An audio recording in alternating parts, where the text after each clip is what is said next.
Hi, everybody, and welcome to a special Journal Club session of the Talking Biotech podcast, brought to you by Collabra. Now, the peer-reviewed literature, it's viewed as a gold standard of scientific veracity. So when the general public sees an article in the peer-reviewed literature, they take it super seriously, even if they don't fully understand how to vet the information within. It has kind of a halo that it's been approved by people who know how to approve science or confirm the veracity of experiments.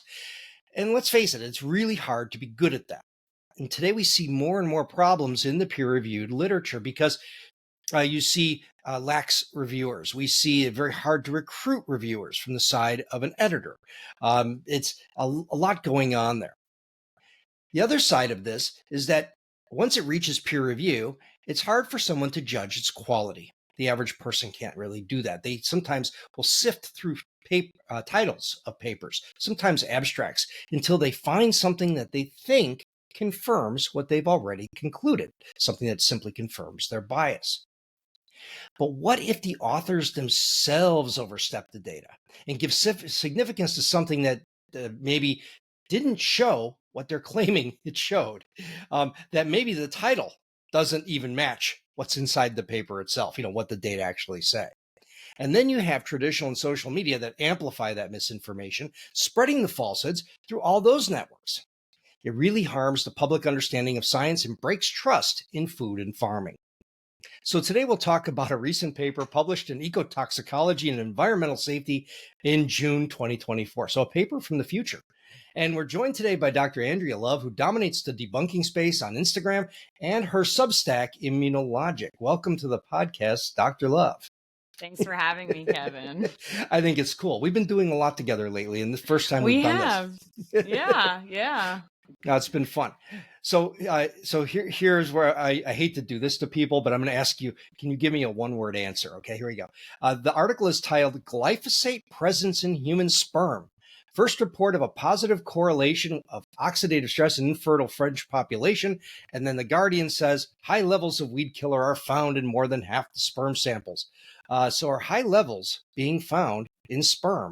I would say no. I would say that the title is inflammatory and is intentionally leading those who might come across it. Yeah, I think the big thing for me was that they say they detected it in sperm, but they didn't actually look in sperm. They looked in seminal plasma, which is produced in entirely different glands in different parts of the body than where sperm are manufactured in the seminiferous tubules and things like that. So they didn't even look in sperm themselves. And so what did but they detected, let's go backwards a little bit more. Who did they study here? Yeah, so they were looking at male partners of infertile couples, individuals who were aged between 26 and 57, and they were recruited from an infertility clinic because they and their partners had been seeking consultations for infertility, which in this instance is defined as they had not been able to conceive after 1 or more years of unprotected intercourse. And so they basically were like, oh, well, these people are having, reproductive issues. Let's see if we can source them for some study that we're trying to find a needle in a haystack, as it were, is kind of the impression that I was getting.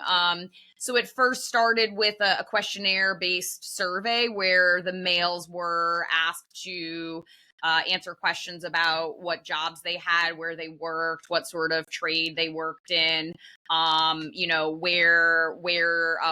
healthcare access they had, what their diet was, and so on and so forth. And they recruited 128 people, but only 47 of them actually filled out this preliminary questionnaire.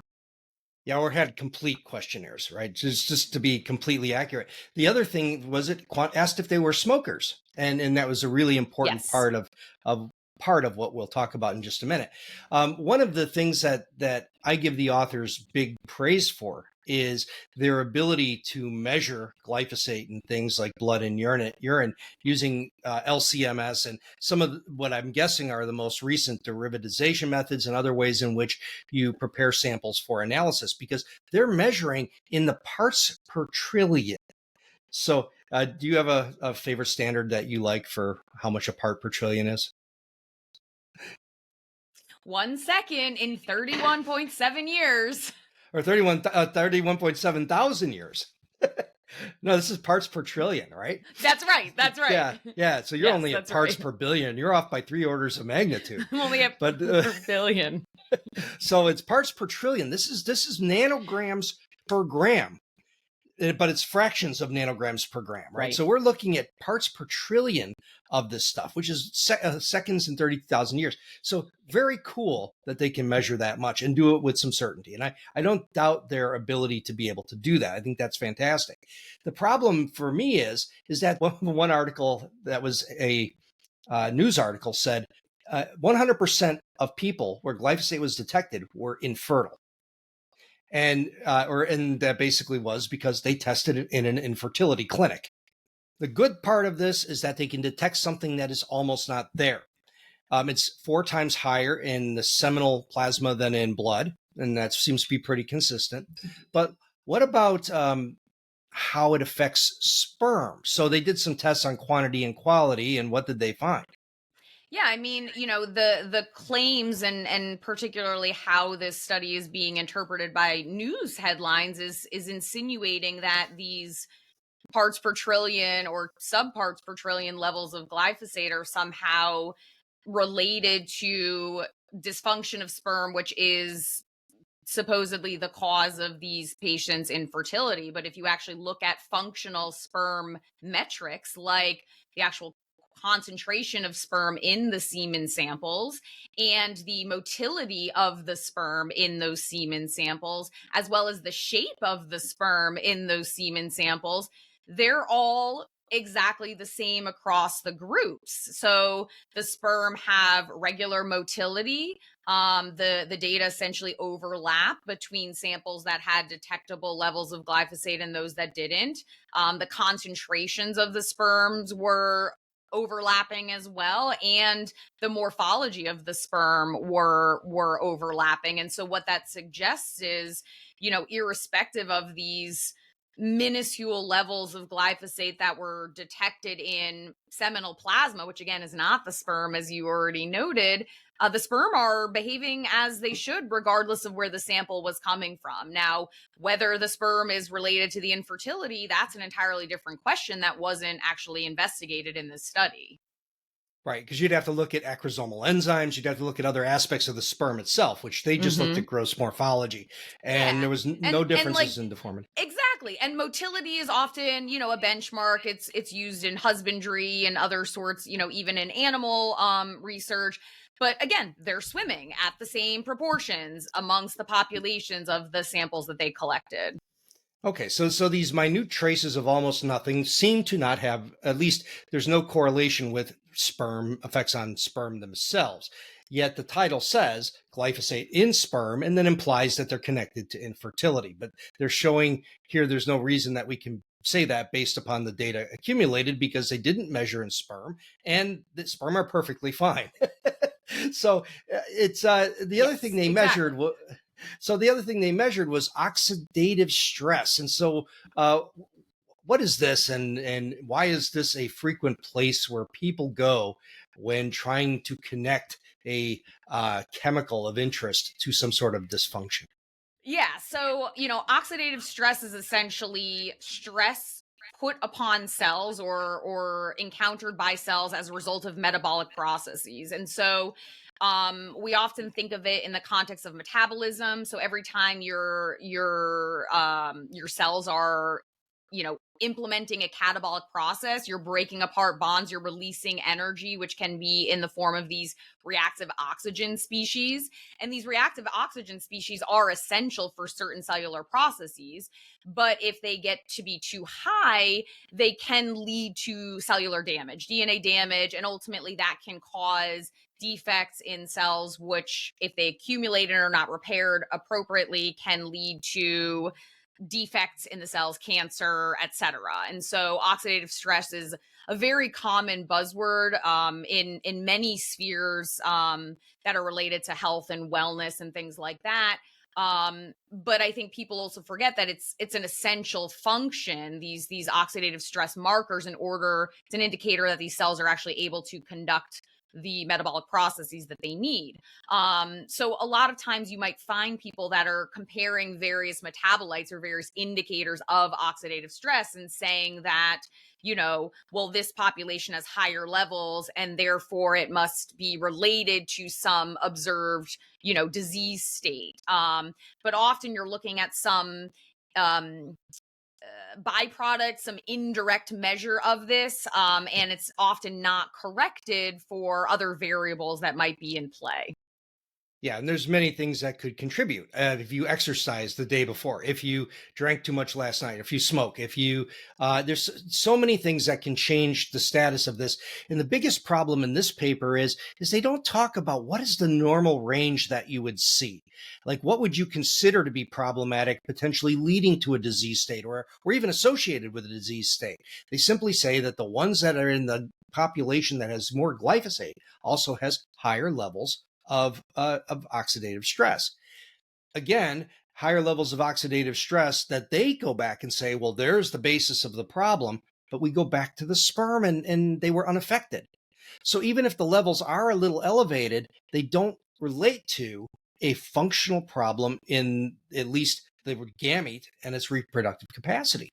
Yeah. And the other interesting thing is that the way that they present the data is very misleading, because in one table and in their figures, they're looking at these total oxidative stress markers and they're comparing samples that had detectable glyphosate, again in parts per trillion, versus the undetectable, which is anything less than their limit of detection, which was 0.05 nanograms per gram. But then in a completely separate table, they're looking at, the self-reported consumption of organic food or no organic food or smoking or not smoking, but they're not actually assessing the oxidative stress markers based on smoking versus non-smoking. They lump the oxidative stress markers into glyphosate detection, not glyphosate detection, but things that can damage your DNA, like smoking cigarettes, are going to be much more likely to cause oxidative stress than these minuscule trace levels that clinically are meaningless. And that is, those levels of glyphosate have been demonstrated over decades to have no measurable impact on human health.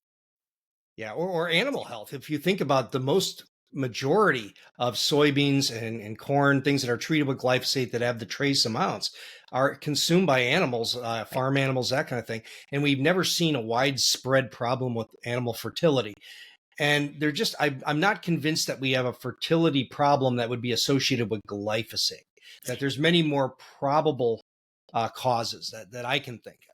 Yeah, absolutely. And it's interesting because you hear a lot about fertility in the context of even broader kind of anti-science messaging. I mean, we hear it demonized in the context of vaccines, and we hear it demonized in the context of microplastics and PFAS and all of these other things. And it's like, but we're not also factoring in health behaviors, right? Are we scoring everyone's quantitative fertility, or are we looking at the number of babies being born? And certainly some of that is probably impacted by individual couples or certain populations that have infertility. But we're kind of in a place in society where many people are opting to not have children, and that is not a result of infertility. It's a result of active conscious decision.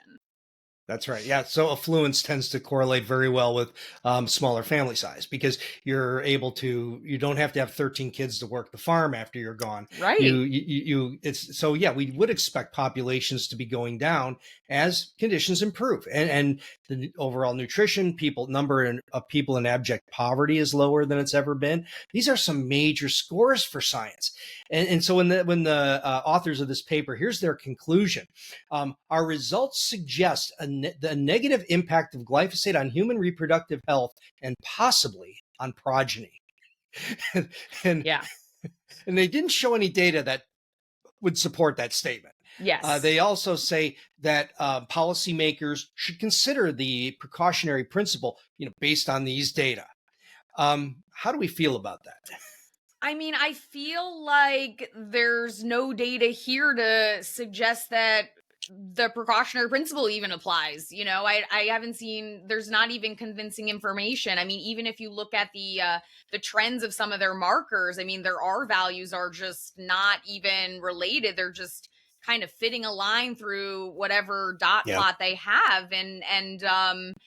But the problem is of course that this gets picked up because the headline is very sensational, and I'm not familiar with these authors per se, and I don't know if they have personal biases, or they're simply trying to publish to get more funding for their lab, and that's a hugely problematic issue with kind of this publish or perish mentality, where a lot of weak studies or flawed studies are published with abstracts and data and titles that are not really characterizing what the data are actually saying, in order for them to say, okay, well, I have this preliminary data that I published, therefore fund my lab for another 3 years. And so, I think what this ends up doing is it undermines the quality of peer-reviewed studies, but it also creates this perception that everything that you can find in a peer-reviewed journal is quality data. And I think the public doesn't realize that data on a certain topic accrues, right? You can't look at a single paper in isolation and be like, oh, well, that is what it is. It has to be viewed in the context of all of the other studies on the given topic. And we see that everywhere, right? People will go to PubMed and they'll think because it says NCBI, NIH, that it's NIH funded studies, when it's simply a repository. And that's just very poorly misunderstood. And so they'll kind of use very selective keywords when they're searching because they haven't been trained on how to do a literature review, which is fine. Like, that's not their job. But then it's going to lead them to find these studies that are mischaracterizing and misrepresenting reality.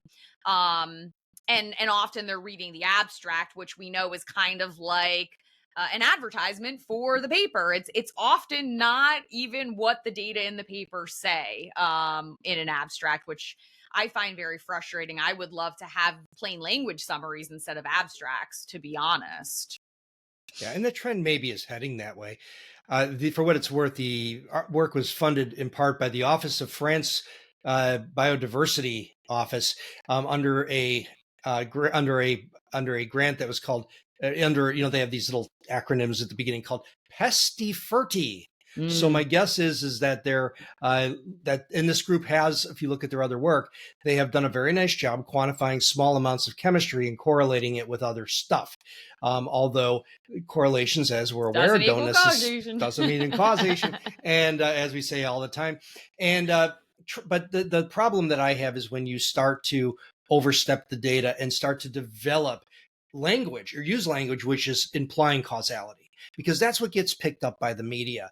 And I don't know if you've looked at any of the headlines, but when you look at, for instance, The Guardian says high levels of weed killer found in more than half of sperm samples study finds. Yeah. I mean, that was I got sent that probably 30 times as soon as that social media post came out. And I kind of went on a little rant about, just that statement, high levels. I'm like, this isn't a high level in any world whatsoever.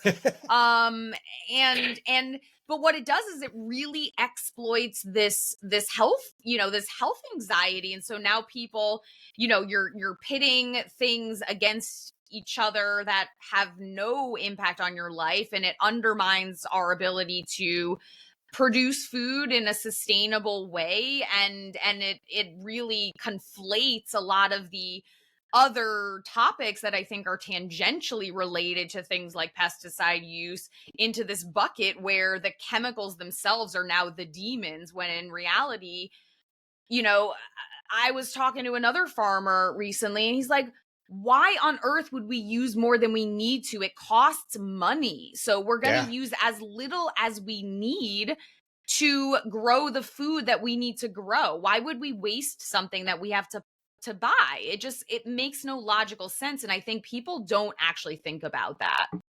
Well, and take the time to apply too. I mean, that's a huge pain in the butt when you have to go out and apply an insecticide or a pesticide, herbicide, because you have a problem to mitigate in the field. It doesn't necessarily happen on your calendar. And so it takes time, it takes the product, it takes fuel, it takes everything. Let me throw a couple more headlines by you here. Environmental Health Issue says glyphosate found in over half of French sperm samples. Okay, they tested 100 guys in an infertility clinic.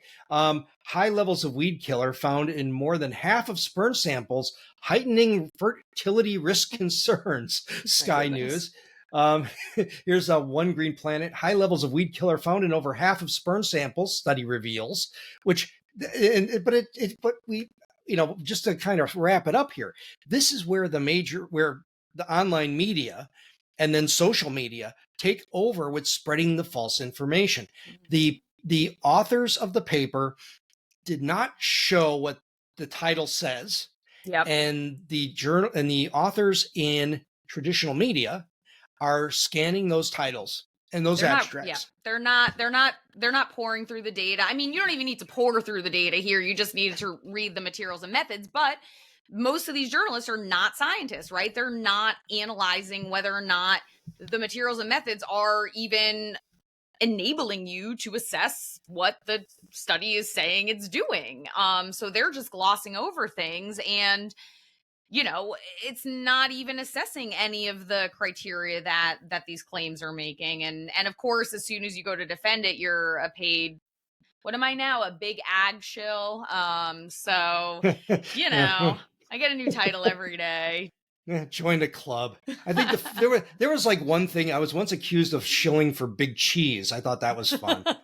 But I'm a shill for big science. That's my big. That's what I said. I was like, I'm literally just talking about a chemical and encouraging the journalists to actually look at the data before they write something. I feel like we're in this ecosystem now, and it's a reflection of the media ecosystem where even the most basic fact checks aren't even done because everyone's trying to scoop another one or get more likes on their social page or drive people to their website. And so, you find obvious typos, you find obvious things that, weren't even, I mean, a basic Google search could have told you that this thing was not true, or a quote's taken out of context that's super obvious. And there's just no accountability, and it's harming the public, and that's the big issue that I have, is that it's really eroding our ability to function as a society and actually use science to improve our lives and the planet. And I think that is the biggest thing I take issue with. Yep. You don't trust farmers. You don't trust the food. And you don't trust the scientists. Who are you going to trust? Well, the person with the website. Yeah. And so this is where we are combating this. And I appreciate you taking the time to do this with me today. I think this paper in particular really goes to like the bigger issue, is that there are media outlets that have a history of spreading these fear-laden claims and usually exploiting this chemophobia, because people do want to do what's right by their families. They want to be healthy. They want to take control of their lives and ensure that they can, know that they're making safe decisions. And so these media outlets, they kind of scan the internet and try and find these things that they can evoke these very negative emotional reactions from. And that's going to exacerbate the health anxiety, drive traffic. And so, like, for me, I always try to, repeat and reiterate to people that, science is much more nuanced than that. And usually if these claims are made in a way that you're having this very immediate, vicious response, it's usually not the real story. Yeah. So if you had to come up with a new title for this paper, what would it be? It would be trace levels of glyphosate detected in a subset of seminal fluid. I guess I wouldn't even publish these data, I think. Yeah, I think I would have to say there's almost nothing there. Your food is safe. don't worry about it. And if you, Yeah, and I might. your fertility is just fine. Because You the last thing you need is a bunch of high school kids shunning condoms and going out and eating right. Doritos. Yeah. This will And you do know, it. what I might say is I would reanalyze these data and look at the trace levels of glyphosate in smokers versus non-smokers and see if there's a relationship there. But either way, there's no evidence to suggest these minuscule levels are related to the fertility problems of these people. And I feel like exploiting them for this study where they're already seeking medical care for this very stressful issue is just predatory. Well, Dr. Andrea Love, did you ever try to get the song Calling Dr. Love released so that you could use? I almost wanted to try to find it, but I think Gene Simmons would send me No, a we would nasty totally gram. get sued. Yeah. So if people want to find you online, where do they look? I'm usually on Instagram or Threads at Dr. Andrea Love, and occasionally on Twitter at Dr. _ Andrea Love. And my website is immunologic.org. Immunologic.org. And then that takes you to the Substack? Yep.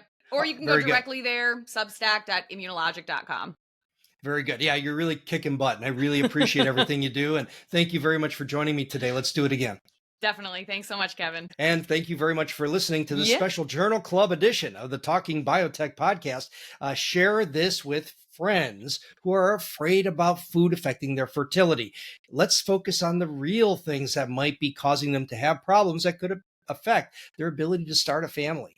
It's not the trace chemicals in your corn chips. It might be something else. And by clouding these important issues and obfuscating them with misinformation doesn't help anybody. This is the Talking Biotech podcast by Collabra. Thank you very much, and we'll talk to you next week.